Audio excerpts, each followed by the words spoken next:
உஸ்மான் இப்னு மத்ஊன் ரலியல்லாஹு அன்ஹு அவர்களுக்கு ஒரு செய்தி கிடைக்கிறது. மக்காவிலே தஅவத்துக்குண்டான அனுமதி கிடைத்து விட்டது, அங்கு அநியாயங்கள் குறைந்து விட்டது என்று கேள்விப்பட்டவுடன் அவர்கள் மாத்திரம் உடனடியாக மக்காவுக்கு திரும்பி வந்து விடுகின்றார்கள். திரும்பி வந்து பார்த்தால் வலமைக்கு கேள்விப்பட்டதற்கு மாற்றமாகத்தான் இருக்கிறது. இந்த ஊரை துயர்ந்து செல்வதற்காக வேண்டி, இந்த ஊரை விட்டு வெளியாகுவதற்காக வேண்டி எங்களுக்கு அனுமதி கிடைக்காதா? இவ்வாறு நாம் சிரமப்படுத்தப்படுகிறோம்.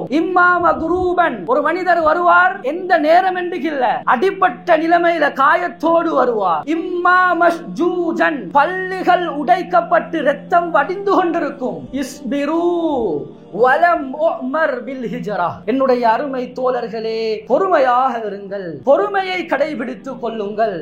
இன்னும் எனக்கு ஹிஜ்ரத் செய்வதற்கு அனுமதி கொடுக்கப்படவில்லை.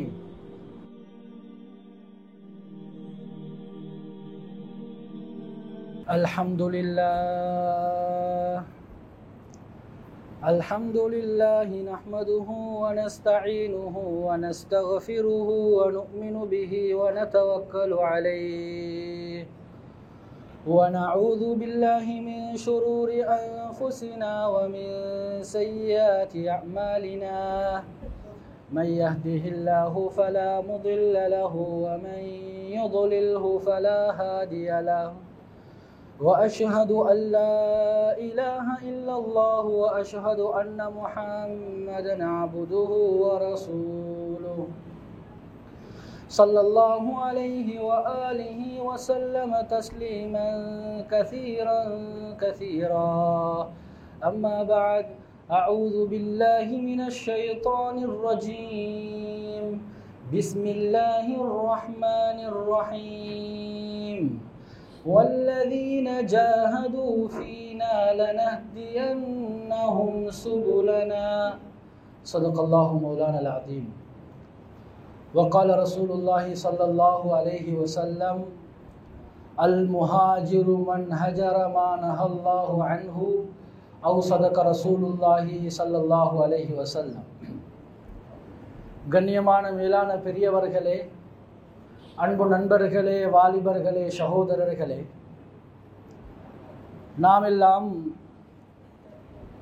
எமது உயிரிலும் இனிய முஹம்மது ஸல்லல்லாஹு அலைஹி வஸல்லம் அவர்கள் இந்த உலகத்துக்கு காலடி எடுத்து வைத்த பிறந்த தினங்களிலே, நாம் மாதத்திலே இருந்து கொண்டிருக்கிறோம். கண்ணியமான சகோதரர்களே, அன்பு நண்பர்களே, வாலிபர்களே, வயோதிபர்களே, உண்மையில் நபி ஸல்லல்லாஹு அலைஹி வஸல்லம் அவர்கள் பிறந்தது இந்த மாதத்தில்தான், இறந்ததும் இந்த மாதத்தில்தான். ஸல்லல்லாஹு அலைஹி வஸல்லம் அவர்கள் பிறந்தது இறந்தது என்று சொல்வதை விடவும், ஸல்லல்லாஹு அலைஹி வஸல்லம் அவர்கள் அதிகமான கஷ்டங்களையும் தியாகங்களையும் சுமந்து கொண்ட மாதம், சுமந்து கொண்ட வருடம் என்று சொல்வதுதான் சகோதரர்களே மிக பொருத்தமாக இருக்கும். ஸல்லல்லாஹு அலைஹி வஸல்லம் அவர்கள் அவர்களுடைய அந்த தஅவா பணியில சுமாராக 23 வருட காலம் அந்த தஅவத்துடைய பணியில ஈடுபட்டது தியாகத்தோடு. உண்மையிலேயே யாரும் வாழ்க்கையில் படாத கஷ்டங்களை எல்லாம் பட்டு ஸல்லல்லாஹு அலைஹி வஸல்லம் அவர்கள் இந்த இஸ்லாம் மேலோங்குவதற்காக வேண்டி கஷ்டங்களை தானே சுமந்து கொண்டிருக்கிறார்கள். உண்மையில் ஆரம்ப காலகட்டங்களிலே,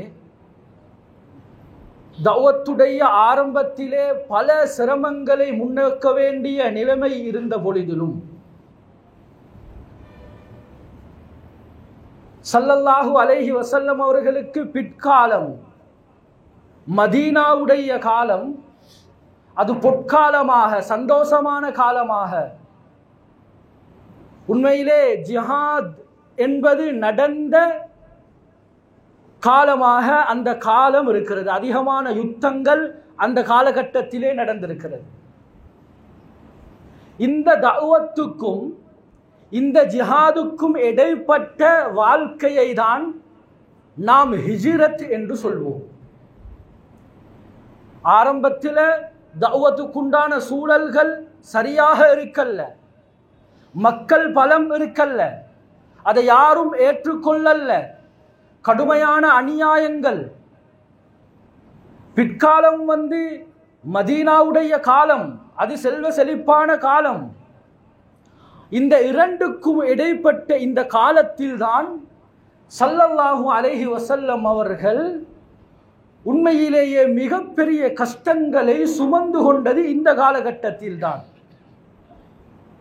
தான் பிறந்து வளர்ந்த தன்னுடைய ஊரையே துயர்ந்து விட்டு செல்ல வேண்டிய நிலைமை. கண்ணியமான சகோதரர்களே, வரலாற்றை நாம் முழுமையாக படித்து பார்த்து அந்த இடத்தில் எங்களை ஒப்பு நோக்கி நாம் வைத்து பார்த்தால் உண்மையில் அல்லாஹ் பாதுகாக்க வேண்டும், நாம் யாருமே அந்த கஷ்டங்களை சுமந்திருக்க மாட்டோம். அந்த அளவுக்கு ஸல்லல்லாஹு அலைஹி வஸல்லம் அவர்கள் கஷ்டப்பட்டிருக்கிறார்கள், சிரமப்பட்டிருக்கிறார்கள். அவர்களுடைய அந்த பொன் வார்த்தையின் மூலமாகவே ஸல்லல்லாஹு அலைஹி வஸல்லம் அவர்கள் தெளிவுபடுத்தினார்கள், ஊதீது ஃபில்லாஹி மா லம் யுஅத அஹத். இந்த பூமியில இந்த தஅவத்தை எத்தி வைப்பதற்காக வேண்டி நான் கஷ்டப்பட்டதை போல், நான் சிரமப்படுத்தப்பட்டதை போல் இந்த பூமியில் யாரும் சிரமப்படுத்தப்படவில்லை. உஹிஃப்து ஃபில்லாஹி மா லம் யுஹஃப் அஹத். இந்த தீனை எத்தி வைப்பதற்காக வேண்டி நான் பயமுறுத்தப்பட்டதை போல், நான் அச்சமூறப்பட்டதை போல் வேற யாரும் பயமுறுத்தப்படவில்லை என்று ஸல்லல்லாஹு அலைஹி வஸல்லம் அவர்கள் அந்த பொன் வார்த்தையின் மூலமாகவே தெளிவுபடுத்தி இருக்கிறார்கள். கண்ணியமான சகோதரர்களே, அன்பு நண்பர்களே, வாலிபர்களே, வயோதிபர்களே, ஸல்லல்லாஹு அலைஹி வஸல்லம் அவர்கள் ஹிஜ்ரத் என்று வரும் பொழுது நாம் முதலாவது விளங்க வேண்டிய மிக முக்கியமான விடயம், நாம் படித்திருக்கக்கூடிய ஹிஜ்ரத், நாம் விளங்கி வைத்திருக்கக்கூடிய ஹிஜ்ரத் மக்காவை விட்டும் மதீனாவுக்கு சென்றது, மதீனாவுடைய சூழலை தேடி சென்றது. இது 4வது கட்டமான ஹிஜ்ரத். முதலாவது கட்டமான ஒரு ஹிஜ்ரத் இருக்கிறது. வரலாற்று ஆசிரியர்கள் சொல்வார்கள், அல் ஹிஜ்ரத்துல் ஊலா, முதலாவது ஹிஜ்ரத் மக்காவிலிருந்து அபிசீனியா நாட்டுக்கு சென்றார்கள். அதாவது இப்ப இருக்கக்கூடிய எத்தியோப்பியா என்று சொல்வார்கள். எங்களுடைய இந்த கொழும்பு மர்கஸிலிருந்து ஒரு மாதத்துக்கு முன்பதாக ஒரு ஜமாத் எத்தியோப்பியால போய் இப்பொழுது வேலை செய்து கொண்டிருக்கின்றார்கள். அதுதான் அபிசீனியா என்று சொல்வோம். இந்த அபிசீனியாவுக்கு அந்த குறைஷி காஃபிர்களுடைய கஷ்டங்கள், சிரமங்களை சுமக்க முடியாமல் ஸல்லல்லாஹு அலைஹி வஸல்லம் அவர்கள் அனுமதி கொடுத்தார்கள், நீங்கள் அபிசீனியா நாட்டுக்கு செல்லுங்கள், அங்கு நஜ்ஜாஷி மன்னர் இருக்கிறார், அவர் நல்ல மனிதர், அவர் உங்களுக்கு அடிக்கலம் தருவார் என்று சொல்லி ஸல்லல்லாஹு அலைஹி வஸல்லம் அவர்கள் அனுப்பி வைத்தார்கள். முதலாவது குழு, அதாவது 12 ஆண்களும் 14 பெண்களும் முதல் ஹிஜ்ரத் அபிசீனியாவுக்கு சென்றடைந்தார்கள். அதுல முதலாவது உஸ்மான் ரதியல்லாஹு அன்ஹு அவர்களும் ருக்கையா ரதியல்லாஹு அன்ஹா, அன்பு நபி ஸல்லல்லாஹு அலைஹி வஸல்லம் அவர்களுடைய மகளும் அந்த ஹிஜ்ரத்திலே கலந்து கொண்டவர்கள். அங்கு போய் சில காலம் நிம்மதியாக இருக்கின்றார்கள். அங்கு சென்றிருந்த உஸ்மான் இப்னு மத்ஊன் ரதியல்லாஹு அன்ஹு அவர்களுக்கு ஒரு செய்தி கிடைக்கிறது, மக்காவிலே தஅவத்துக்குண்டான அனுமதி கிடைத்து விட்டது, அங்கு அநியாயங்கள் குறைந்து விட்டது என்று கேள்விப்பட்டவுடன் அவர்கள் மாத்திரம் உடனடியாக மக்காவுக்கு திரும்பி வந்து விடுகின்றார்கள். திரும்பி வந்து பார்த்தால் வலமைக்கு கேள்விப்பட்டதற்கு மாற்றமாகத்தான் இருக்கிறது.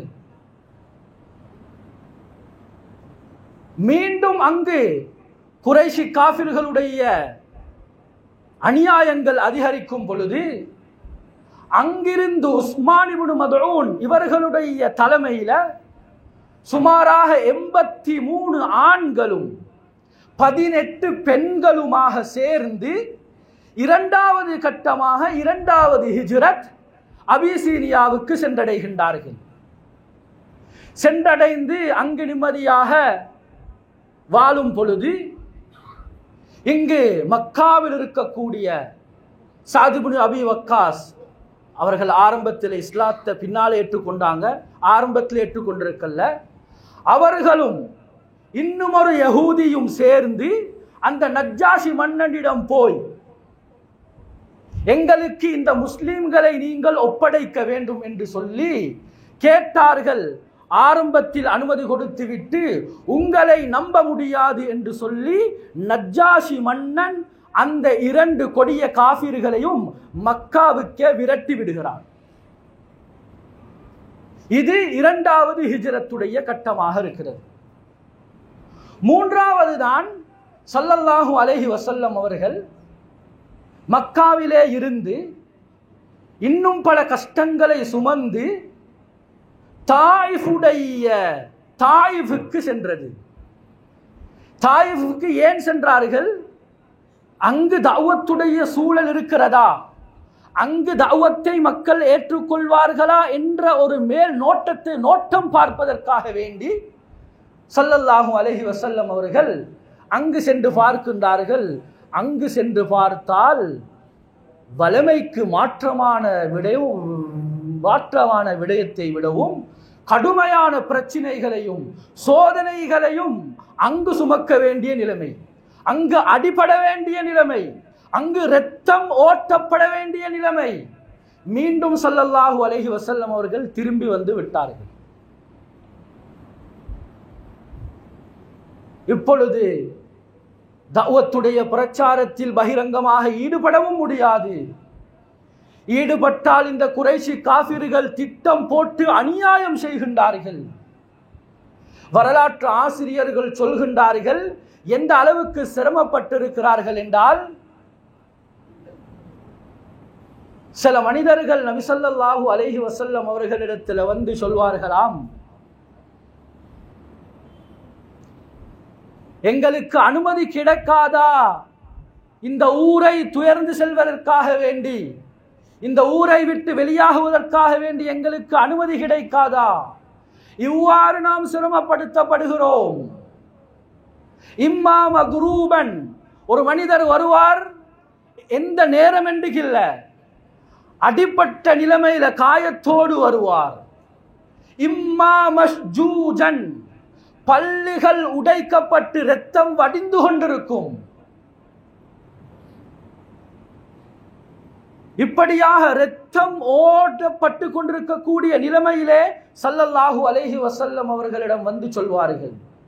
ஸல்லல்லாஹு அலைஹி வஸல்லம் அவர்கள் சொல்வார்கள், இஸ்பிரு வலம் உமர் பில் ஹிஜ்ரா, என்னுடைய அருமை தோழர்களே பொறுமையாக இருங்கள், பொறுமையை கடைபிடித்துக் கொள்ளுங்கள்.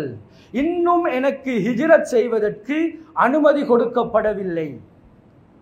இப்பொழுது ஸல்லல்லாஹு அலைஹி வஸல்லம் அவர்களுடைய சாச்சா அபூ தாலிப், இவர் தஅவத்துக்காக வேண்டி இஸ்லாத்தை ஏற்றுக்கொள்ளாவிட்டாலும் தஅவத்துக்காக வேண்டி ஸல்லல்லாஹு அலைஹி வஸல்லம் அவர்களுக்கு உறுதுணையாக இருந்தவர், உத்தாசையாக இருந்தவர். இப்பொழுது இவர்கள் வஃபாத்தாகி விடுகின்றார்கள். இப்பொழுது லம்மஸ்தத்தல் அம்ர் எழுதுகின்றார்கள், இன்னும் சாச்சா இருக்கும் பொழுது சாச்சா பாதுகாப்பார்கள், போய் சமாளிப்பார்கள். ஆனால் இப்ப சாச்சா வஃபாத்தாகிட்டாரு. இன்னும் கடினமான நோவினைகள், பயங்கரமான தண்டனைகள் கொடுக்க ஆரம்பித்தார்கள். உணவுகளை எல்லாம், உணவு, சாப்பாடு, குடிபானத்தை எல்லாம் தடுக்க ஆரம்பித்தார்கள். இப்பொழுதுதான் ஸல்லல்லாஹு அலைஹி வஸல்லம் அவர்கள் ஒரு தொடரை சொன்னார்கள். உஹ்பிர்து பிதாரி ஹிஜ்ரதிக்கும், நீங்கள் எங்கு நாட்டை துறந்து செல்ல வேண்டும் என்ற இடம் எனக்கு காட்டப்பட்டு விட்டது, சொல்லப்பட்டு விட்டது. வஹிய யஸ்ரிப், அதுதான் யஸ்ரிப் என்று சொன்னார்கள். கண்ணியமானவர்களே, எப்ப மக்காலிருந்து மதீனாவுக்கு ஸல்லல்லாஹு அலைஹி வஸல்லம் அவங்க ஹிஜ்ரத் போனாங்களோ, போகும் வரைக்கும் மதீனாவுடைய பெயர் யஸ்ரிப் தான். போகும் வரைக்கும் யஸ்ரிப் என்ற பெயர் தான். எப்பொழுது போனார்களோ அதற்கு பின்னால் தான் மதீனா என்ற பெயர் மாற்றப்பட்டது. இது மிக முக்கியமான ஒரு வரலாறு குறிப்பு. கண்ணியமான சகோதரர்களே, நண்பர்களே, அன்பான வாலிபர்களே, இப்பொழுது ஸல்லல்லாஹு அலைஹி வஸல்லம் அவர்கள் சொன்னார்கள், மன் அராதல் ஹிஜ்ரத ஃபல் யுஸ்ரி இலைஹா, யார் இந்த ஊரை துறந்து, அநியாயம் செய்யப்படக்கூடிய இந்த ஊரை துயர்ந்து செல்ல விரும்புகின்றீர்களோ, அதாவது அவர் அவசரமாக இந்த யஸ்ரிபுக்கு விரைந்து கொள்ளட்டும். இப்பொழுதுதான் சாறை சாறையாக அந்த மனிதர்கள் மக்காவை விட்டு ஆண்கள் பெண்களாக ஒரே நேரத்தில் இல்லாமல் கட்டம் கட்டமாக அந்த மக்காவை விட்டு மதீனாவுக்கு செல்ல ஆரம்பித்தார்கள். இப்பொழுதுமாக அனைவரும் சென்று அடைந்து விட்டார்கள். இப்பொழுது மக்காவில் இருப்பது சில விரல் விட்டெண்ணக்கூடிய சில மனிதர்கள் இருக்கிறார்கள். அதுல அன்பு நபி ஸல்லல்லாஹு அலைஹி வஸல்லம் அவர்களும் அபூ பக்கர் ரலியல்லாஹு அன்ஹு அவர்களும் அலி ரலியல்லாஹு அன்ஹு அவர்களும் அபூ பக்கர் ரலியல்லாஹு அன்ஹு அவர்களுடைய அடிமைகளும் குழந்தைகளுமாக இன்னும் சிலர் இருக்கின்றார்கள். இப்பொழுது ஸல்லல்லாஹு அலைஹி வஸல்லம் ஹிஜ்ரத்துக்காக வேண்டி ஆயத்தமாகி விட்டார்கள், மக்காவை விட்டும் கிளம்ப போகின்றார்கள் என்ற இந்த செய்தி அந்த குறைஷி காஃபிர்களுக்கு கிடைத்து விடுகிறது. இப்பொழுது இந்த செய்தி கிடைத்ததன் பின்னால் இவர்கள் ஒரு கூட்டத்தை ஒன்று கூட்டுகின்றார்கள். சில வரலாற்று ஆசிரியர் எழுதுகின்றார்கள், இப்லீஸ் மனித தோற்றத்திலே வந்துதான் இந்த கூட்டத்தை ஒன்று கூட்டினான். குறைஷி தலைவர்களை ஒன்று கூட்டி ஒவ்வொரு கபீலாவிலிருந்தும் கோத்திரத்திலிருந்தும் ஒரு மனிதர் வர வேண்டும். முஹம்மது ஸல்லல்லாஹு அலைஹி வஸல்லம் அவர்கள் மக்காவில் இருந்து வெளியாகும் பொழுது இடையில் மறைத்து அவரை கொன்று அல்லாஹ் பாதுகாப்பான். அவரை கொன்று அவருடைய இரத்தத்தை ஒவ்வொரு கபீலாக்களும் பிரித்து எடுத்துக் கொள்ள வேண்டும்.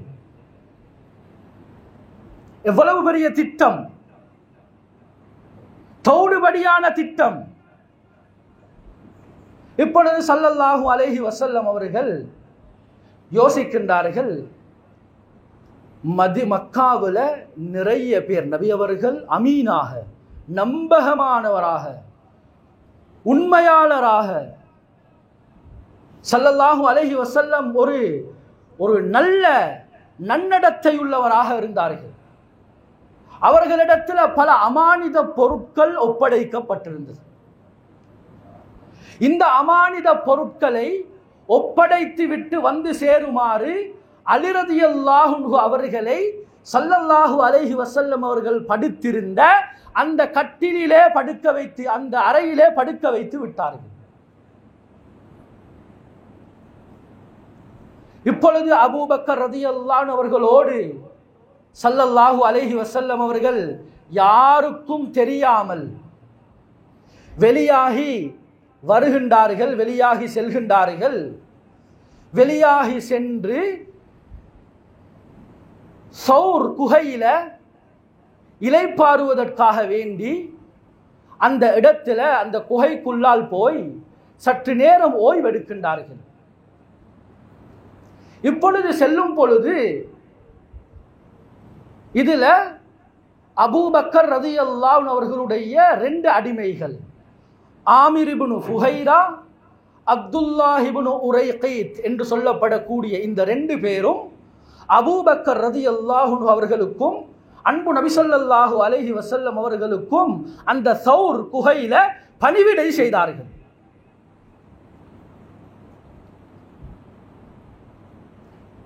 பணிவிடை செய்தார்கள்.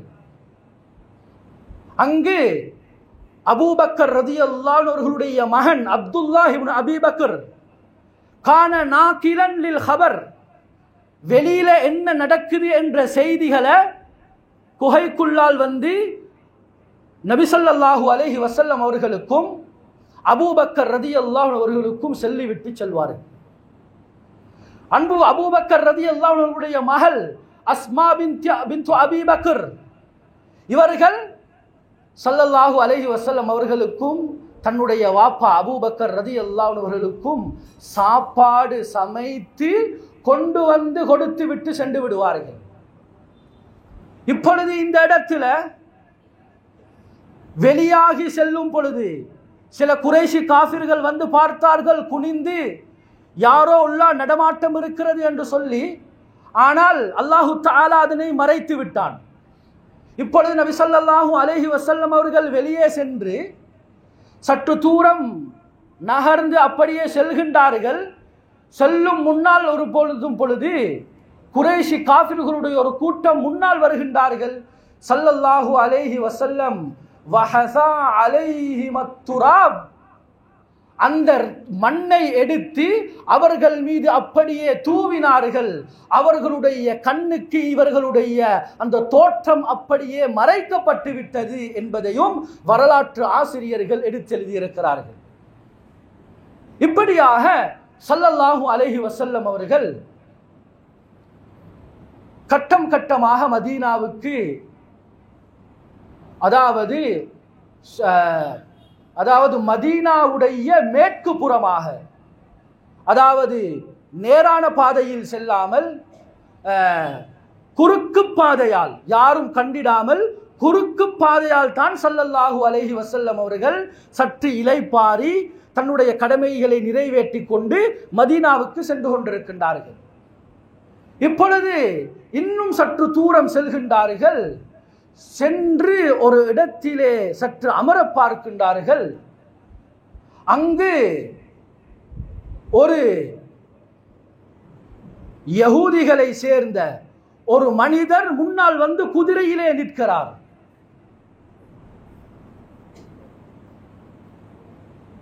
ஸல்லல்லாஹு அலைஹி வஸல்லம் அவர்கள் அவருக்கு பதுவா செய்தார்கள். அல்லாஹும்ம ஸுரிஹு, யா அல்லாஹ் இவரை அப்படியே முகக்குப்புற விழச் செய்வாயாக.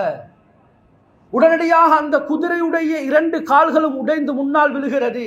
அந்த மனிதர் கெஞ்சுகிறார், அபூபக்கரே, முஹம்மது ஸல்லல்லாஹு அலைஹி வஸல்லம் அவர்களிடம் சொல்லுங்கள், எனக்கு பதுஆ செய்ய வேண்டாம், துஆ செய்யுமாறு சொல்லுங்கள் என்று கேட்டுக்கொண்டார்கள்.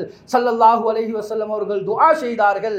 அதனுடைய பிரதிபலனாக ஸல்லல்லாஹு அலைஹி வஸல்லம் அவர்கள் அந்த இடத்தை விட்டும் நகரும் வரைக்கும் அந்த மனிதர் இந்த இருவருக்கும் காவல் பணிபுரிந்திருக்கிறார். இது ஸல்லல்லாஹு அலைஹி வஸல்லம் அவர்களுடைய முஅஜிஸாவுடைய ஒன்றும் என்றும் வரலாற்று ஆசிரியர்கள் எழுதுகின்றார்கள். இப்படியாக சகோதரர்களே, இன்னும் சற்று தூரம் செல்கின்றார்கள். ஒரு கூடாரத்தை காண்கின்றார்கள். அங்கு உம்மு மஅபத் என்று சொல்லப்படக்கூடிய பெண் இருக்கிறாள். அங்கு ஸல்லல்லாஹு அலைஹி வஸல்லம் அவர்கள் இறைப்பார பார்த்தார்கள். தண்ணீர் குடித்துவிட்டு பார்த்தால் ஒரு ஆட்டு பண்ணையிலே ஒரே ஒரு ஆடு இருக்கிறது. அந்த ஆடும் மெலிந்து போய் அப்படியே வாடி கிடக்கிறது. ஸல்லல்லாஹு அலைஹி வஸல்லம் அவர்கள் அந்த பெண்ணிடத்திலே அனுமதி கேட்டு தன்னுடைய கையால் அந்த ஆட்டை தடவினார்கள். அது அப்படியே கொளுத்தது. அப்படியே பால் கொடுத்தது. அன்று இரவு தங்கினார்கள். அடுத்த நாள் காலையிலும் பால் குடித்து விட்டு தான் ஸல்லல்லாஹு அலைஹி வஸல்லம் அடுத்த கட்ட பிரயாணத்தை ஆரம்பித்து மதீனாவுக்கு சமீபமாக, யஸ்ரிபுக்கு சமீபமாக சென்றடைகின்றார்கள்.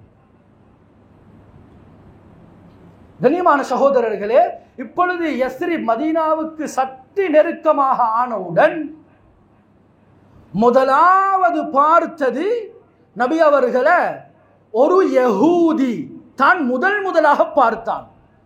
பார்த்து ஃபசாக கூக்குரலிட்டான், கத்தினான், இதோ முஹம்மது ஸல்லல்லாஹு அலைஹி வஸல்லம் இங்கு வந்தடைந்து விட்டார். இப்பொழுது அனைவருமாக ஒன்று சேர்ந்து வந்து பார்த்தார்கள். ஸல்லல்லாஹு அலைஹி வஸல்லம் அவர்கள் வந்திருக்கிறார்கள். இப்பொழுது ஸல்லல்லாஹு அலைஹி வஸல்லம் மதீனாவுக்கு சற்று உள்ளால் சென்று சற்று ஓய்வெடுத்தார்கள். உம்மு ஐமன் என்று சொல்லப்படக்கூடிய அந்த பெண் தங்கியிருக்கக்கூடிய அந்த வீட்டில் ஓய்வெடுத்தார்கள். இன்று அந்த இடம்தான் மஸ்ஜிது குபா என்று சொல்வார்கள். உம்ராவுக்கு சென்றவர்களுக்கு, ஹஜ்ஜுக்கு சென்றவர்களுக்கு தெரியும், அங்கு மஸ்ஜிது குபா என்ற ஒன்று பள்ளி கட்டப்பட்டிருக்கிறது. ஸல்லல்லாஹு அலைஹி வஸல்லம் அவர்கள் ஓய்வெடுத்து அங்கு சில வணக்கங்களில் ஈடுபட்டார்கள்.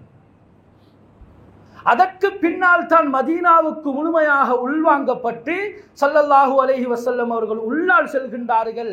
சிறியவர்கள் கூட வந்து அந்த பைத்துகளை படித்து தல அல் பத்ரு அலைனா மின் சனியாத்தில் வதாஇ என்ற இந்த கசீதாக்களை எல்லாம் படித்து ஸல்லல்லாஹு அலைஹி வஸல்லம் அவர்களை வரவேற்றார்கள். அதில் அப்துல்லாஹ் இப்னு சலாம் யஹூதிகளை சேர்ந்த மிகப்பெரிய ஒரு ஃபாதிரி, அவர் ஆரம்பத்தில் ஸல்லல்லாஹு அலைஹி வஸல்லம் அவர்களோட வந்து பின்னால இஸ்லாத்தையும் ஏற்றுக்கொண்டாரு. இவருடைய வீட்டில் இவர் ஸல்லல்லாஹு அலைஹி வஸல்லம் அவர்களுடைய கொண்டு போன ஆடைகள் அனைத்துமாக எடுத்து அபு அய்யூப் அல் அன்சாரி ரதியல்லாஹு அன்ஹு அவர்களுடைய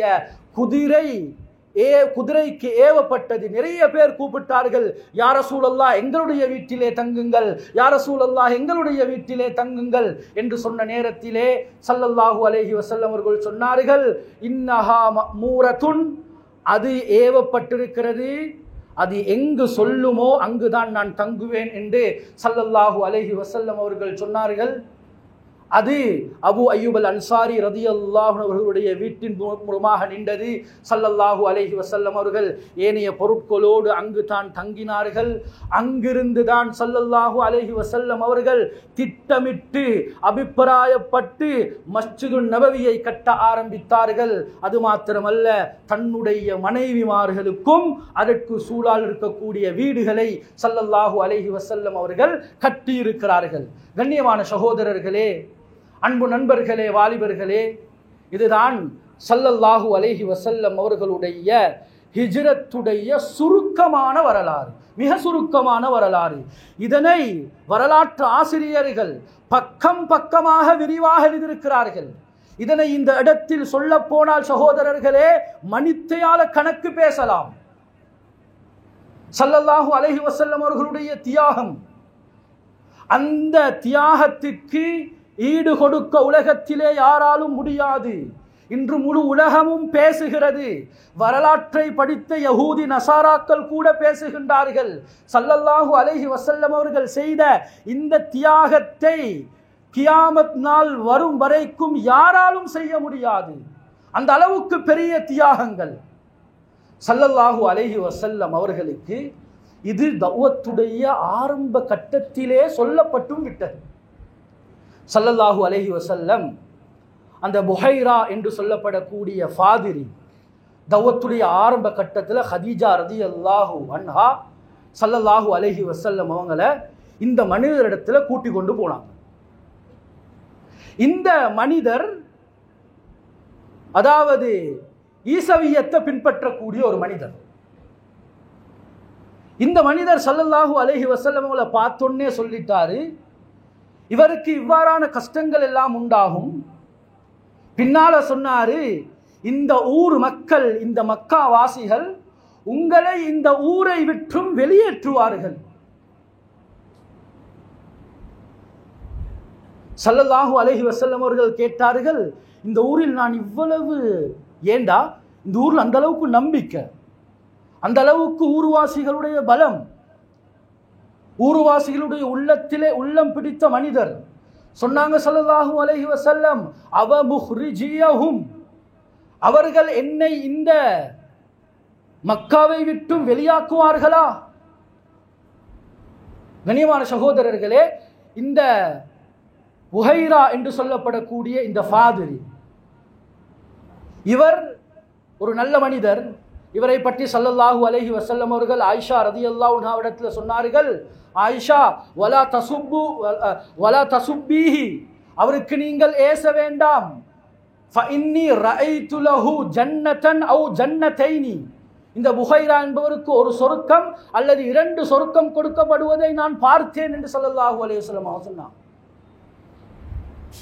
அவர் சொன்னாரு, லவ் குந்து ஜஸ்அன், முஹம்மதே ஸல்லல்லாஹு அலைஹி வஸல்லம், நீங்க விரட்டப்படக்கூடிய அந்த நேரத்தில் நான் ஒரு திடகாத்திரமான வாலிபனாக நான் இருந்தால்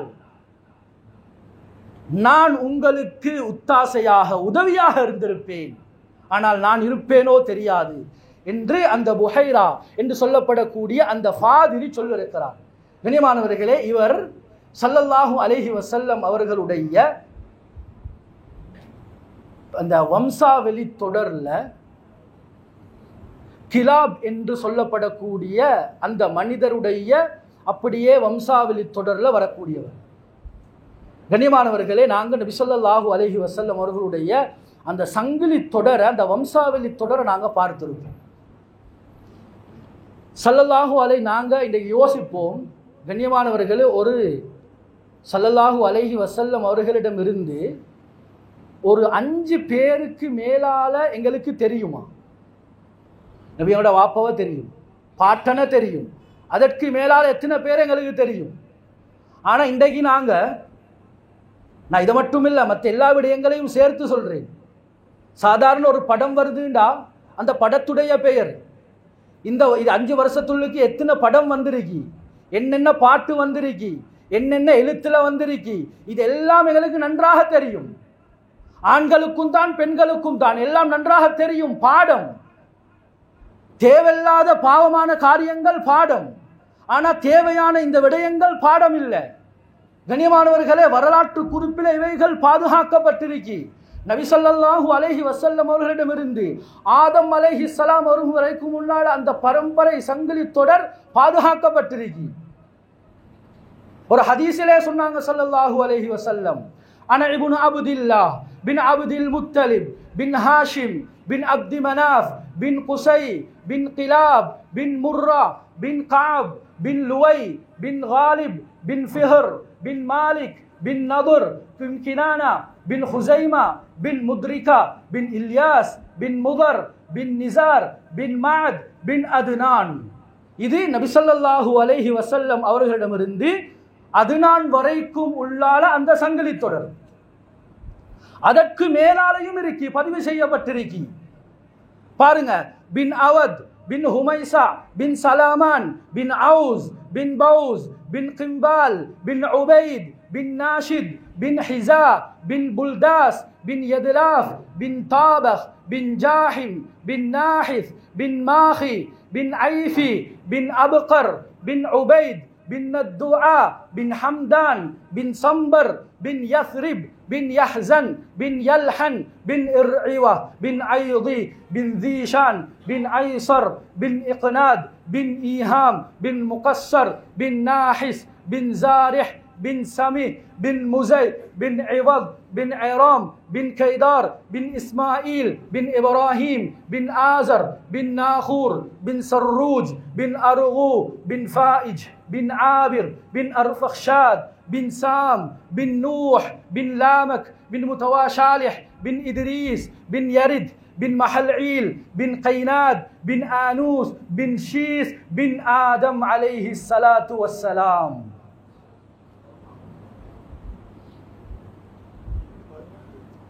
ஸல்லல்லாஹு அலைஹி வஸல்லம் அவர்களிடமிருந்து ஆதம் அலைஹிஸ்ஸலாம் வரைக்கும் உண்டான அந்த சங்கிலி தொடர். இவர் சேர்க்கிறாரு, இதை நான் எப்படி பாடமாக்கினேன் என்று சொல்லி. இவர்கள் இந்த படத்தையும் இந்த பாட்டையும் எப்படி பாடமாக்கினாங்களோ அதே மாதிரி நானும் இதை பாடமாக்கி இருக்கிறேன். கண்ணியமான சகோதரர்களே, ஏன் எங்களுக்கு ஏலாது? ஏலும் தேவையில்லாத விடயங்களை நாங்கள் ஞாபகத்தில் வச்சு கொள்றோம்டா, தேவையான விடயங்களையும் எங்களுக்கு ஞாபகம் வச்சு கொள்றதுக்கு ஏலும். எங்களோட மெமரியில, சிந்தனையில அல்லாஹ் அப்படித்தான் ஆக்கி இருக்கிறான். கண்ணியமான சகோதரர்களை, நான் என்ன சொல்ல வந்தேன்டா, அந்த ஃபாதிரி அவரும் இஸ்லாத்தை ஏற்றுக்கொள்வேன் என்ற ஆதரவுல தான் மரணித்திருக்கிறார். அதனால தான் ஸல்லல்லாஹு அலைஹி வஸல்லம் அவங்க அந்த நன்மாராத்தையும் சொன்னாங்க. கண்ணியமான சகோதரர்களே, இது நபி ஸல்லல்லாஹு அலைஹி வஸல்லம் அவர்களுடைய ஹிஜ்ரத்துடைய சுருக்கமான வரலாறு. இந்த ஹிஜ்ரத்தை வச்சுதான் இன்றைக்கு நாங்க ஏதாவது ஒரு செய்தியை பதிவு செய்வதாக இருந்தா முதலாவது என்ன செய்யறோம்? எங்கட இந்த கேலண்டரை தான் பெறற்றோம். சகோதரர்களே, இந்த கேலண்டரை பெறட்ட வானம் என்று சொல்லல, எங்களுக்குண்டான ஒரு ஹிஜ்ரி கேலண்டர் இருக்கு. எல்லா விடயங்களையும் காலையில் எறும்பிலிருந்து மாலை வரைக்கும் ஒரு வருடத்துடைய எல்லா குறிப்புகளையும் இந்த ஹிஜ்ரத்தை மையமாக வச்சு நாங்கள் ஆக்கி கொள்ளணும். இது முஸ்லிம்களாகிய எங்களுடைய ஹிஜ்ரி கேலண்டர். இந்த கிறிஸ்துக்கு முன் பின்னெண்டு வரக்கூடிய இவைகள், இந்த நசாராக்களின் மூலமாக இந்த உருவாக்கப்பட்டு அதாவது சிதைக்கப்பட்ட இந்த நாட்காட்டிகள், இவைகளை எல்லாம் திட்டிவிட்டு இதுல நிறைய தில்லுபடிகள் இருக்கு. எங்களுடைய ஹிஜ்ரி கேலண்டரை நாங்கள் ஒரு மையமாக ஆக்கி கொள்ளணும். ஜகாத் கொடுக்கிறதாக இருந்தா முஹர்ரம்ல ஆரம்பிச்சா முஹர்ரம்ல, ஏனைய இந்த எல்லா கடமைகளையும் ரமதான் வருது, அது ரமதானுடைய காலத்துல.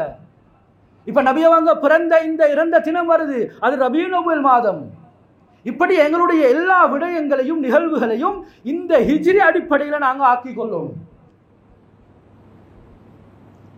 அந்த ஹிஜ்ரி வருடத்துடைய வரலாறை கொஞ்சம் நாங்கள் விளங்குவோம். இது எப்படி உருவாக்கப்பட்டுச்சு? உமர் ரலியல்லாஹு காலம் வரும் வரைக்கும் கடிதங்கள் வருது, நிகழ்வுகள் நடக்குது. இதை எப்படி கணிச்சாங்கண்டா, நுபுவத்துக்கு முன்பதாக நடந்தது, நுபுவத்துக்கு பிற்பாடு நடந்தது என்றுதான் அந்த சில மாதங்கள் இருந்தது. இவைகளை வைத்து கணித்து கொண்டிருந்தார்கள்.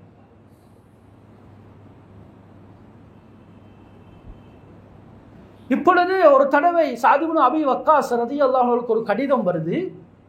ஷஅபான் மாதம் என்று சொல்லப்பட்டது, எழுதப்பட்டிருக்கிறது.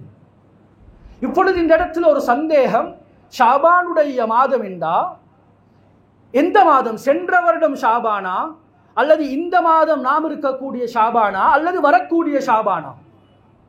இப்பொழுது உமர் ரலியல்லாஹு அன்ஹு இடத்தில் செய்தி எத்தி வைக்கின்றார்கள். உமர் ரலியல்லாஹு அன்ஹு அவர்கள் முக்கியமான சஹாபாக்களை கூப்பிட்டு அபிப்பிராயம் கேட்டார்கள். என்ன செய்வது? எங்களுக்கு கொண்டு ஒரு ஹிஜ்ரி வருடம் இருக்க வேண்டும். அது இந்த யஹூதிகளுடைய, இந்த நசாராக்களுடைய இந்த வழிமுறையில் இருக்கக்கூடாது. இப்பொழுது 4 விதமான அபிப்பிராயங்கள் வந்தது. அதுல முதலாவது வந்தது, ஸல்லல்லாஹு அலைஹி வஸல்லம் அவர்கள் வஃபாத் பிறந்த தினத்தை ஹிஜ்ரி முதலாவது வருடமாக ஆக்கும். நன்றாக நாங்கள் விளங்கணும், முஹர்ரம் சஃபர் இந்த இவைகள் அல்ல, இவைகள் உருவாக்கப்பட்டிருந்தது சில மாதங்கள். முதலாவது வருடம் எது என்றுதான் அது கணிக்கணும் என்றுதான் இந்த அபிப்பிராயம். அதில் இன்னும் சிலர் சொன்னார்கள், இல்லை நபி அவர்கள் இறந்த தினத்தை வைத்து எங்களுடைய முதலாவது அந்த வருடத்தை அமைத்துக் கொள்வோம். இன்னும் சிலர் சொன்னார்கள், இல்லை நபி அவர்கள் எப்ப நபியாக ஆக்கப்பட்டுவார்களோ, நுபுவத் கிடைத்ததோ அந்த தினத்தை மையமாக வைத்து எங்களுடைய முதலாவது வருடத்தை அமைத்துக் கொள்வோம். இன்னும் சிலர் சொன்னார்கள், இல்ல நபி அவர்கள் மிக கஷ்டப்பட்டு தன்னுடைய மிக விருப்பமான ஊரை விட்டு துறந்து ஹிஜ்ரத் சென்றார்களோ அந்த வருடத்தை ஹிஜ்ரி முதலாவது வருடமாக ஆக்கிக் கொள்வோம் என்று முடிவு செய்தார்கள். அதுதான் முதலாவது ஹிஜ்ரி வருடமாக பிரகடனப்படுத்தப்பட்டது. அன்றிலிருந்து இன்று வரைக்கும் நாம் சுமாராக 1446 வருடங்களை கடந்து அந்த வருடத்தில் ரபியுல் அவ்வல் மாதத்தில் நாங்கள் இப்போ இருந்து கொண்டு இருக்கிறோம். இதுதான் ஹிஜ்ரி வருடத்தினுடைய சுருக்கமான உருவாக்கப்பட்ட முழுமையான சுருக்கமான வரலாறு. கனிமான சகோதரர்களே, எங்களுடைய எல்லா வைபவங்களையும் இந்த முஹர்ரம் இந்த ஹிஜ்ரி அடிப்படையில் நாங்கள் மாற்றிக்கொள்ளணும்.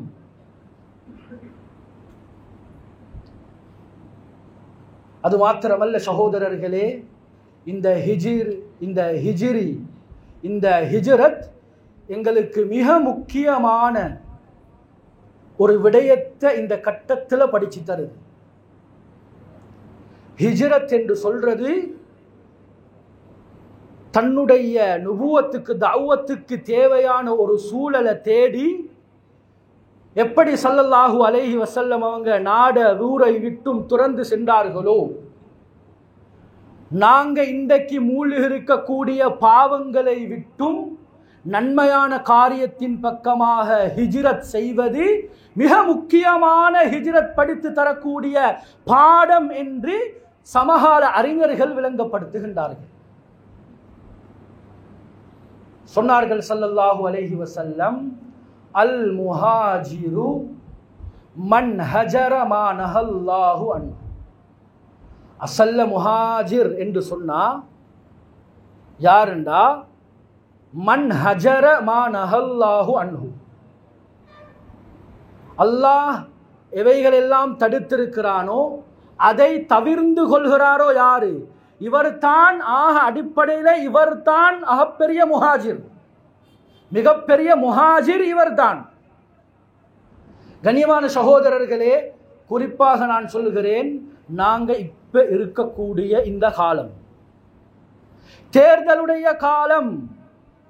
இப்ப நாங்கெல்லாம் இந்த வருடம் என்னென்ன பாவங்களை எல்லாம் செய்து கொண்டிருந்தோமோ அந்த அனைத்து பாவங்களுக்கும் கை கழுவி விட்டு உதைந்து தள்ளிவிட்டு சகோதரர்களே, நன்மையான காரியத்தின் பக்கம் நாம் ஹிஜ்ரத் செய்வோம் என்றிருந்தால் நிச்சயமாக இன்னும் 2 கிழமையில எங்களுக்கு சார்பான ஆட்சி, எங்களுக்கு சார்பான பார்லிமெண்ட், எங்களுக்கு சார்பான அமைச்சர்கள், எங்களுக்கு சார்பான எக்ஸ்போர்ட் இம்போர்ட், எங்களுக்கு சார்பான விலை கழிவு இவைகள் உண்டாகணுமா?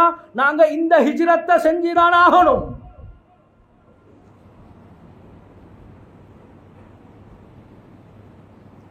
கண்ணியமான சகோதரர்களே, நாங்க இருக்கக்கூடிய பாவத்தோடு இருந்து கொண்டு நல்ல ஆட்சிய நல்ல அரசனை எதிர்பார்க்கிறது மடத்தன்மையுடைய உச்சகட்டம் சகோதரர்களே. இது குர்ஆன் சுன்னா அடிப்படையில் நாம் பார்க்கும் பொழுது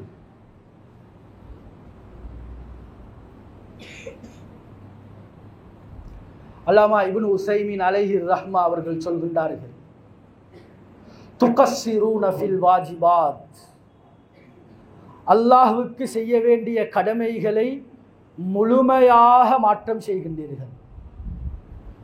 தன்தஹிகூன ஃபீ ஹுருமாத்தில்லாஹ், அல்லாஹ் விலக்கிய விடயங்களை முழு மனமுரண்டாக முழு விருப்பத்தோடும் செய்கின்றீர்கள். இவ்வாறு செய்து கொண்டு வதன்ததிரூன அய்யுவல்லா அலைக்கும் மிஸ்லல் ஹுலஃபா அர்-ராஷிதீன், நேர்வழி பெற்ற ஹலீஃபாக்களை போன்றவர்கள் உங்களை ஆட்சி செய்ய வேண்டும், உங்களுடைய ஜனாதிபதியாக மாற வேண்டும் என்று எதிர்பார்க்கின்றீர்கள். ஃபஹாதா பஈதுன், இது ஒரு பொழுதும் நடக்காது, நடக்கவே நடக்காது. தலைகீழால் இருந்தாலும் நடக்காது, கியாமத் நாள் வரும் வரைக்கும் உலகத்திலே வாழ்ந்தாலும் நடக்காது.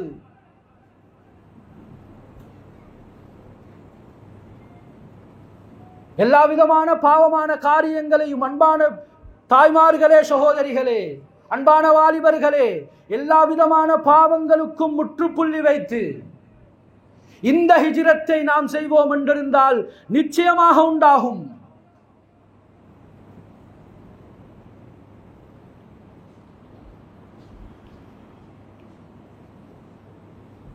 ஒரு ஹதீஸிலே சொல்லப்படுகிறது, இதா அசானி மை யஅரிஃபுனி, என்னை விளங்கியவர்கள் எனக்கு மாற்றம் செய்தால். அன்பான தாய்மார்களே, சகோதரிகளே, இந்த நாட்டில் நாங்கள் 22 லட்சம் முஸ்லீம்கள் வாழ்றோம். சுமாராக 2 கோடி மக்கள்ல 22 லட்சம் முஸ்லீம்கள் நாம். விளங்கிய நாமே மாற்றம் செய்தால், சல்லத்து அலைஹிம் மல்லா யஅரிஃபுனி, என்னை கடுகளவும் விளங்காத மனமுரண்டாக ஆட்சி செய்யக்கூடிய கொடுங்கோல் அரசர்களை அவர்களுக்கு நான் சாட்டி விடுவேன்.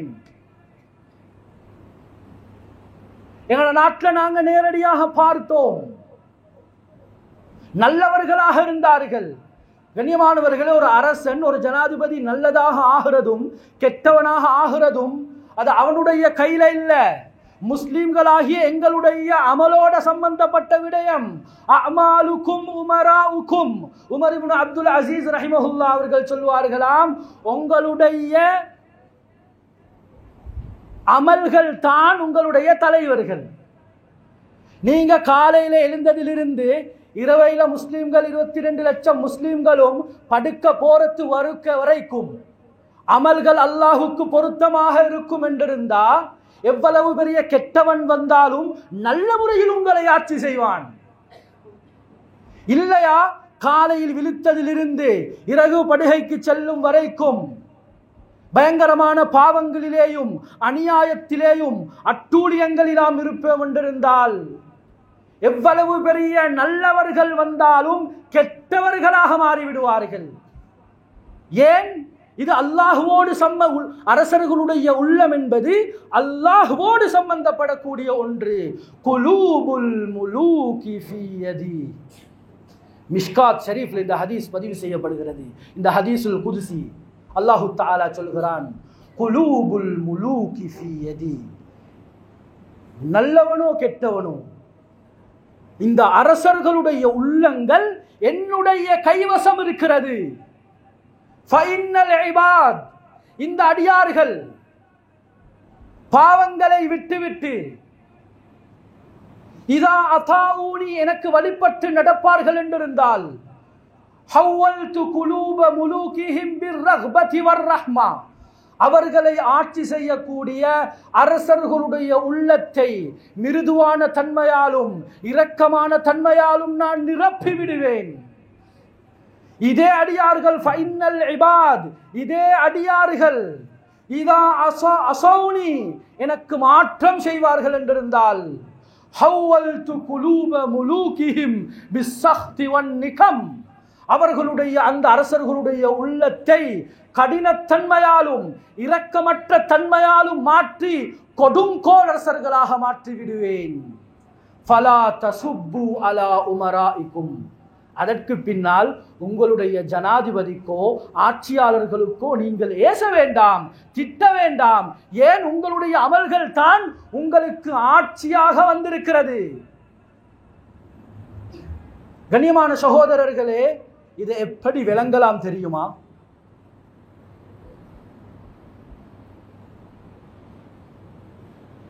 எங்களுக்கு ஒரு கெட்ட அரசர் வந்துட்டார்னா அல்லாஹ் எங்களோடு கோபப்பட்டிருக்கிறான் என்பதற்குண்டான மிகப்பெரிய அடையாளம். ஒரு நல்ல அரசர் வந்திருக்கிறார் என்றா, எங்களுக்கு சார்பான ஆட்சிண்டா,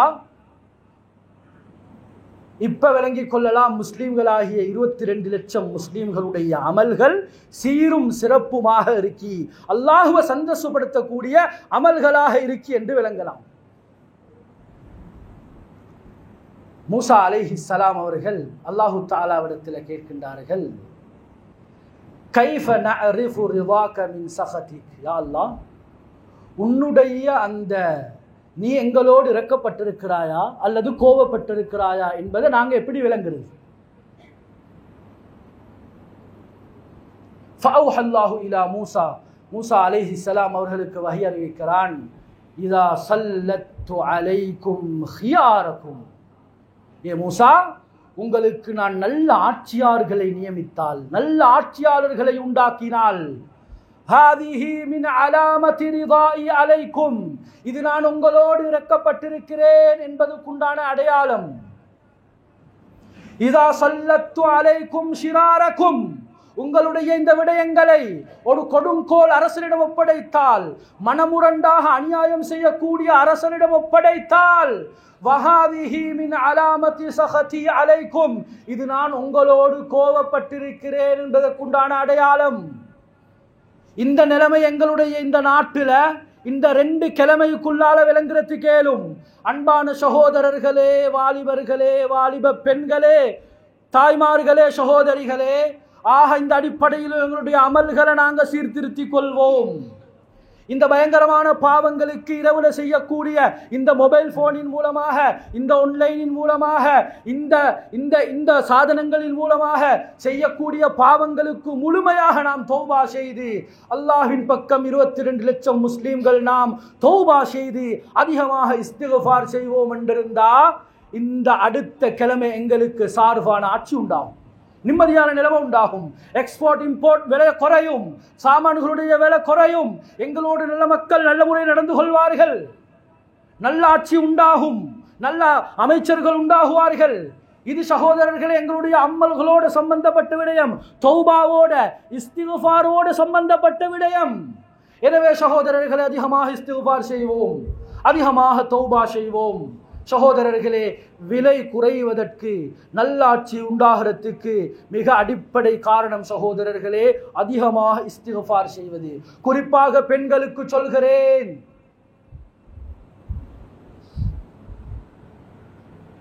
அஞ்சு நேரம் நாங்க வீட்டில் தொழுகிறோம், நாங்க எங்களோட மொபைல் போனுக்கு, எங்களோட இணையதளங்களுக்கு, எங்களை தொலைத்தொடர்பு சாதனங்களுக்கு எவ்வளோ நேரம் கொடுக்கிறோம்.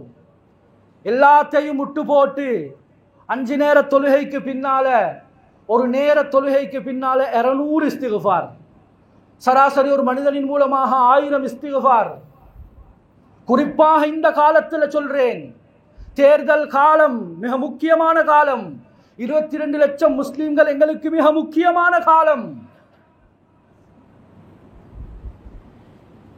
அப்போ ஒரு மனிதன் மூலமாக 1000 இஸ்திக்ஃபார், வீட்டில் 5 பேர் இருந்தால் 5000 இஸ்திக்ஃபார், 10 பேர் இருந்தால் 10000 இஸ்திக்ஃபார். 22 லட்சம் முஸ்லிம்கள், எத்தனை மில்லியன், எத்தனை டில்லியன் இஸ்திக்ஃபார்கள். சகோதரர்களே, ஞாயிற்றுக்கிழமை இன்ஷா அல்லாஹ் எங்களுக்கு சார்பான நல்ல ஒரு அரசர், ஜனாதிபதி உண்டாக இருப்பார். எனவே சகோதரர்களே, அதிகமாக இஸ்திக்ஃபார் செய்வோம், தௌபாக்கல்ல ஈடுபடுவோம். இந்த டிவிகளை முழுமையாக ஓஃப் பண்ணி போட்டு, குறிப்பாக சொல்றேன், எங்களோட வீட்டுக்கு முன்னால் இருக்கக்கூடிய அந்த மகரிபுக்கு பின்னால் இருக்கக்கூடிய, இது வேற தலைப்புல பேசணும் சகோதரிகளே, அந்த டிவி அப்படியே மூடி போட்டு அதை உடைச்சி வீசினாலும் பிரச்சனை இல்லை, அவைகளை முழுமையாக உடைச்சி தள்ளிட்டு இந்த பாட்டை, இந்த படத்தை, இந்த சீரியலை, இதை முழுமையாக இதற்கு நாங்கள் தௌபா செஞ்சு ஒரு நல்ல இஸ்திக்ஃபாருடைய வீடாக, தீனுடைய வீடாக, நாங்கள் குர்ஆன் ஓதக்கூடிய வீடாக மாற்றுவோம் என்றிருந்தா இந்த நிலைமைகளை நிச்சயமாக அல்லாஹ் உண்டாக்குவான். எந்த நிலைமை தெரியுமா? ஒரு 10 வருடத்துக்கு முன்பதாக எங்களுடைய இந்த நாட்டில் எப்படி நாங்கள் நிம்மதியாக, விலை குறைவாக சாமனை வாங்கி, நிம்மதியாக பிரயாணம் செஞ்சு, நிம்மதியாக எங்களுடைய எக்ஸ்போர்ட் இம்போர்ட்டை செஞ்சோமோ, நல்ல நிலைமைகளாக வாழ்ந்தோமோ, நிம்மதியாக வாழ்ந்தோமோ, அந்த நிலைமைகளை அல்லாஹ் உண்டாக்குவான். எனவே சகோதரர்களே, அந்த அதிகமாக இஸ்திக்ஃபார் செய்யக்கூடிய, தௌபா செய்யக்கூடிய, அல்லாஹ்வின் பக்கம் திசை திரும்பக்கூடிய, அதிகமாக தொழக்கூடிய நன்ன மக்களாக அல்லாஹுக்கு ஜல்ல ஜலாலுஹு நம் அனைவரும் ஆக்கிருள்வானாக. எங்களுடைய பாவங்களை மன்னிப்பாயாக, பாவமற்ற பரிசுத்தமான வாழ்க்கையை நசீபாக்குவாயாக. அதிகமான பாவங்கள் செய்து உன்னிடத்திலே கையேந்திருக்கிறோம் யா அல்லாஹ். எங்களுடைய பாவங்களை விட உன்னுடைய ரஹ்மத் ரொம்ப விசாலமானது யா அல்லாஹ். அந்த விசாலமான ரஹ்மத்தினால் எங்களுடைய பாவங்களை மன்னிச்சிடு யா அல்லாஹ். முக்கியமான தினங்கள்ல உன்னிடத்திலே கையேந்திருக்கிறோம் யா அல்லாஹ். முக்கியமான ஒரு இரவுல கையேந்திருக்கிறோம் யா அல்லாஹ். உன்னுடைய ஹபீப் ஸல்லல்லாஹு அலைஹி வஸல்லம் அவர்களை பற்றி யா அல்லாஹ் பேசின மஜ்லிஸில் அமர்ந்திருக்கிறோம் யா அல்லாஹ். உன்னுடைய ஹபீப் உன்னிடத்தில் ரொம்ப கண்ணியமானவர் யா அல்லாஹ், மிக்க பொறுமதியானவர் யா அல்லாஹ். அந்த பொறுமதியை வைத்து உன்னிடத்திலே கையேந்திருக்கிறோம் யா அல்லாஹ். அவர்களின் பொருட்டால் எங்களுடைய பாவங்களை மன்னிச்சிரியா அல்லாஹ். பாவமற்ற பரிசுத்தமான வாழ்க்கையை நசீபாக்கிறியா அல்லாஹ். இல்ல பாவங்கள்ல வெறுப்ப நசீபாக்கிறியா அல்லாஹ். நன்மையான காரியங்கள்ல இன்பத்தை நசீபாக்கிறியா அல்லாஹ். நன்மையான காரியங்களை எங்களை விரும்பியோ விரும்பாமலோ ஈடுபடுத்தி விடியா அல்லாஹ். பாவங்களை விட்டும் திசை திருப்பி விடியா அல்லாஹ். எல்லாம் எங்களுடைய தாய் தந்தையருடைய பாவங்களை மன்னிச்சிரியா அல்லாஹ். அவர்களை நீ கபூல் செஞ்சு கொண்டியா அல்லாஹ். யாரெல்லாம் உலகத்திலே வாழ்ந்து கொண்டிருக்கின்றார்களோ நல்லமல்களை கொண்டு அவர்களுடைய ஆயுளை நீளமாக்கிறியா அல்லாஹ். யாரெல்லாம் கபருடைய வாழ்க்கையில் வாழ்ந்து கொண்டிருக்கின்றார்களோ அவர்களுடைய மண்ணறையை பொன்னறையாக மாற்றியா அல்லாஹ். சொர்க்க பூங்காவனமாக மாற்றியா அல்லாஹ். ஜன்னத்துல் ஃபிர்தௌஸ் அல்லாஹ் நசீபாக்கிறியா அல்லாஹ். எங்களுடைய இறுதி முடிவை நல்லதாக ஆக்கிறியா அல்லாஹ். லா இலாஹ இல்லல்லாஹ் முஹம்மதுர் ரசூலுல்லாஹ் என்ற கலிமாவாக மாற்றியா அல்லாஹ். எங்களுடைய இறுதி முடிவை சந்தோஷமானதாக மாற்றியா அல்லாஹ். உன்னை சந்திக்கக்கூடிய தினத்தை பெருநாளுடைய தினமாக மாற்றியா அல்லாஹ். சந்தோஷமான தினமாக மாற்றியா அல்லாஹ். சிரித்த வண்ணம் உன்னை சந்திக்க தௌஃபீக் செஞ்சியா அல்லாஹ். சிரித்த வண்ணம் உன்னை சந்திக்க தௌஃபீக் செஞ்சியா அல்லாஹ். எங்களுடைய நாட்டின் நிலைமைகளை ரொம்ப அறிந்தவனாக இருக்கிறாயா அல்லாஹ். இதோ 22 லட்சம் முஸ்லீம்கள் வாழ்கிறோம் யா அல்லாஹ். எங்களுக்கு சார்பான ஆட்சியை உண்டாக்கிறியா அல்லாஹ். எங்களுக்கு சார்பான விலை கழிவுகள் உண்டாக்கிறியா அல்லாஹ். எங்களுக்கு சார்பான எக்ஸ்போர்ட் இம்போர்ட் உண்டாக்கிறியா அல்லாஹ். விலைகள் சடிதியாக அதிகரித்து கொண்டே இருக்கிறது யா அல்லாஹ். அதற்கு சொந்தக்காரன் நீயாக இருக்கிறாயா அல்லாஹ். வ அன்தல் முஸஇர் விலைக்கு சொந்தக்காரன் நீயா அல்லாஹ். இதோ பள்ளியிலிருந்து சௌபா செய்கிறோம் யா அல்லாஹ். பெண்கள் தௌபா செய்கிறோம் யா அல்லாஹ். இஸ்திக்ஃபார் செய்கிறோம் யா அல்லாஹ். உள்ளத்தால் தௌபா செய்கிறோம் யா அல்லாஹ். எல்லா நிலைமைகளையும் எங்களுக்கு சார்பானதாக மாற்றியா அல்லாஹ். எல்லா நிலைமைகளையும் எங்களுக்கு சார்பானதாக மாற்றியா அல்லாஹ். எல்லா நிலைமைகளையும் சீராக்கிறியா அல்லாஹ்.